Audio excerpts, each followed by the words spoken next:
So you know I love talking about all different aspects of my audiophile journey. Speakers, cables, tubes. But the one thing that gets me really excited and I'm really passionate about, and maybe it's because it really started my journey down the path of audiophile obsessionness, is digital.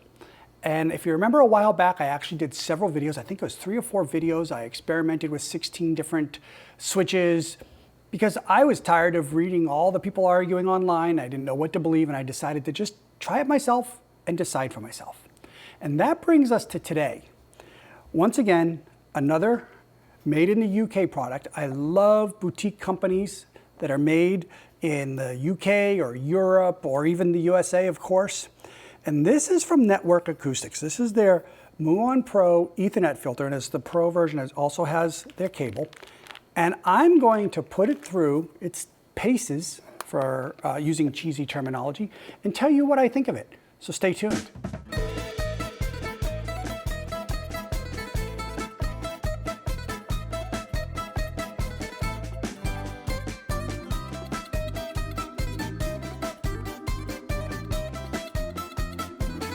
Guys, welcome to another episode of The Greek Audio Geek. I am Michael, I'm Greek, and I'm an audio geek. So today we're going to be talking about the Network Acoustics, their Muon Pro, their Ethernet filter. It comes with the filter box. It also comes with their cable. I think it's standard 1.5 meter cable. It's a very, very nice cable. And I'm going to talk about putting it in my system, but I'm going to do it a little bit differently than I do with other digital stuff. Let's first cut to the Greek Audio Geek Action Cam, which is known as my iPhone, as I walk you through how my system is set up, because I think that's an important precursor to how I describe about the Muon Pro. So watch this. Okay guys, we've now switched to the Greek Audio Geek Action Cam. I want to show you my Ethernet setup. So I've got my trifecta of switches right there, 1, 2, 3. And I think I'm all in for all 3 of those for under 200 bucks. And it makes a huge difference. So then I've got my WireWorld Ethernet cable running by the Tobian speaker over there behind the chair into my Telegartner switch. Notice it's on a well-float vibration control platform. I have the switch plugged into my Puritan noise filter there. From there, it goes into this. This is the Telegartner optical bridge. I know for a while they were only available in Japan because they can't keep up with demand on it. It's got 2 power supplies, you got 2 plugs. It goes in, the Ethernet goes in and out on each side of that. Once we go from there, we then go into my server, from the server, which is the Antipodes Audio K41, from the server into the streamer, which is the Antipodes Audio K22. And then from the Antipodes Audio, we go into the Aquila Scala DAC. And then from the Aquila Scala DAC, we run either into the VAC or the Acuphase. So that's the existing setup. And now I'll give you more detail about where I put this guy, which is the Muon Pro Ethernet filter. But first, let's talk a little bit about this. I got my computer here because I want to make sure I get this right. Here's a couple of things that I really love about Network Acoustics. First, and this is a big one, 60-day at-home money-back guarantee. Guys, I preach this in every single video. Don't take my word for anything. I'm not here trying to convince you anything. Don't take anybody else's word for anything. Don't take what anybody on a forum says for anything. You need to try every single piece of an audio system in your system with your network cables, with the amount of interference that you're receiving on your lines, because I can't replicate the lines coming from the street into the house and what's in the walls at your house and vice versa. So I love Network Acoustics. Kudos, big thumbs up for allowing that 60-day in-home trial. It shows that not only are they confident in their product, they really want you to be satisfied. I'm not going to get into the architecture and the purity of the coppers and conductors. Guys, you know me. I don't really get into any of that stuff. I don't care about any of that stuff. I only care how it sounds and how it works. That's the only thing that matters to me. So I would direct you to the Network Acoustics website. I'll put a link to them down below. Check it out. You can read up on all that geek stuff. And I think that was pretty much, the last thing it says here is hand assembled and individually tested in the UK. So love that. Great. I did something a little bit different on this. To be fair, the Ethernet switch, it's an $8,000 switch, the Telegartner. The optical bridge is another $5,000. I've got three Ethernet, I've got three switches over there, which are only a couple of $100s. We're running very expensive stealth audio, Ethernet, and USB cables. Love those cables. And I thought to myself, how would a majority of people use this? And I really don't think, I think a lot of them are actually either going to be using the Network Acoustics switch with this, or they're going to be using less digital stuff in line, and they're going to be utilizing this filter. So what I did is I actually took out my optical bridge, and I took out some of my switches because I think it's safe to say nobody's going to be running 4 switches before they even reach this. The next question I had in regards to how I was going to run this was, where do I put this? And it's really easy. There's an in, there's an out. What I did on the cable is when I burned it in, I did burn it in for 300 hours before. I know it came pre-burned in, but I still put a little bit more time on it. Put a little piece of blue painter's tape so it's non-stick. As to the direction, to make sure I always kept the direction of the cable in the same. Does it make a difference? I don't know, but my OCD loves it. And I tried it in a couple of places.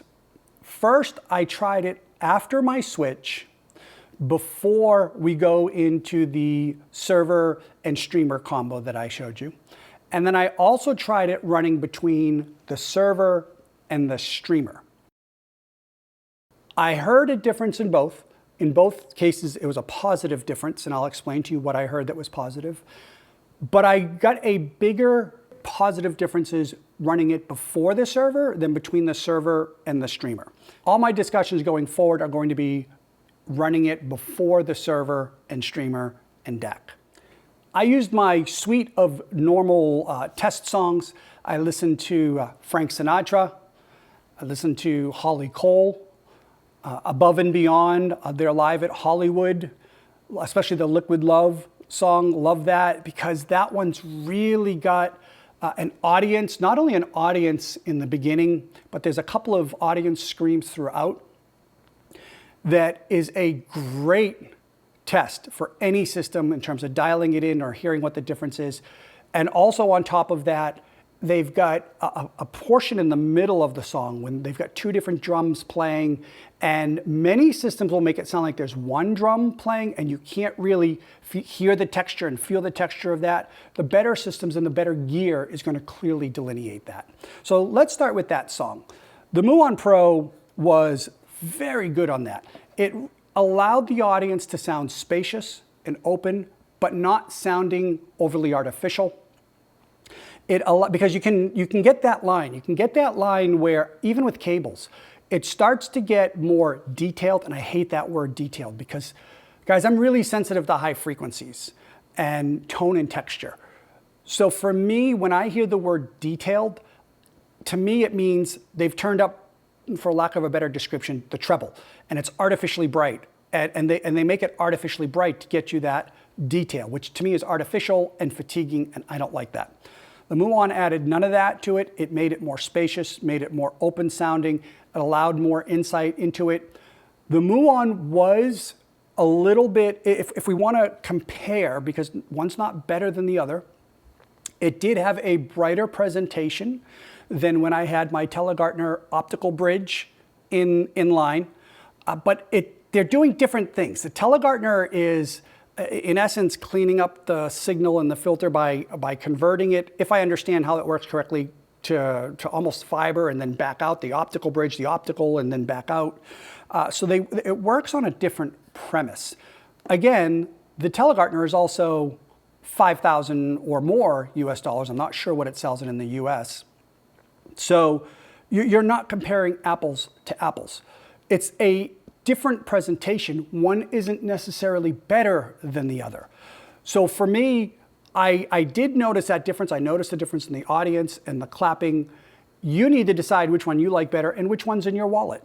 But the Muon totally passed my tests and my personal likes in terms of adding that spaciousness, allowing me to hear the differentiation of the drums, allowing it to add a level of insightfulness that didn't tilt it up to a point where I could not stand it. So that's a big thing, because there's a lot of people, guys, I don't want to say I like things that are darker, but I think in a lot of instances, people, if somebody tells me something sounds a little bit dark, in my mind, that means it's going to sound correct and natural. I'm very sensitive to high frequencies. So I was very pleased to see the Muon, although it was a little bit more in the top presentation, it did not go into the realm of too much for me or over the top. I'll tell you, when I ran it with the Clarisis speakers and when I ran it on the Audiophile,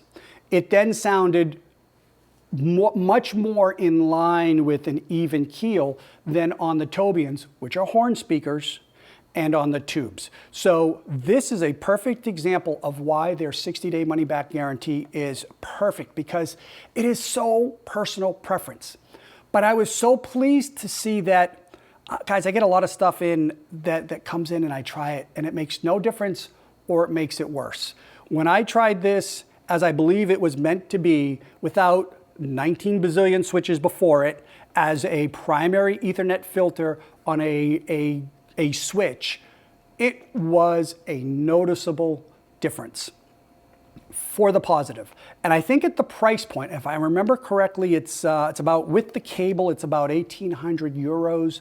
I don't know if that includes VAT or not. Check on the website, it'll tell you what it is for your country. Again, with the Holly Cole, you could hear more air, you could hear more instruments, you heard all that, which was wonderful. Because the Holly Cole, although deceptively simple in terms of, I think it's got a stand-up bass, it's got maracas and the hand drums, and it's got a piano, and it's got a saxophone. Although deceptively simple in what instruments are in it, can really give some systems a fit for some reason. I don't know why. It's a great test song. So this, it passed that, my Holly Cole test without a problem. So all in all, the Muon Pro is definitely a thumbs up. I think you need to try it in your system. You've got nothing to lose with the 60-day money-back guarantee. And I get real nervous on digital stuff saying it's a home run or it's amazing, because even when it's really good, it is so personal preference and it is so dependent on the system. I come from a place of either I heard a positive effect or a negative effect or no change. And is it something I think you need to try or not, in my personal opinion? This is definitely, when used appropriately, a positive change.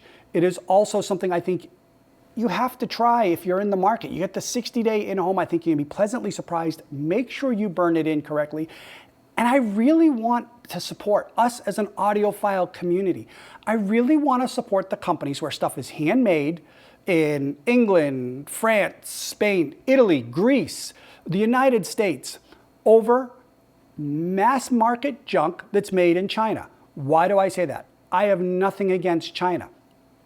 But to me, when something is handmade in a European country where they're paying significantly more in terms of taxes, operating expenses, and all that stuff, it shows a level of dedication and appreciation to the audiophile art that I think is a step above something that is simply mass produced by a bunch of machines and just belted out by the hundreds or thousands. So Network Acoustics, kudos to you for your approach to business. I will tell you that in my dealings with them, guys, they could not have been nicer, super responsive. You know that's big for me. You know customer service and a company attitude towards its customers is huge for me. Network Acoustics passed it with flying colors. You guys are awesome to deal with. So please check it out if you're in the market for it. And if you're not, maybe you're in a market for something else, see what else they have. We really need to support companies like Network Acoustics for the betterment and for the future of our audiophile love and hobby. Thanks, guys. We'll see you in the next one. I'm the Greek Audio Geek, and I approve of this message. Opa!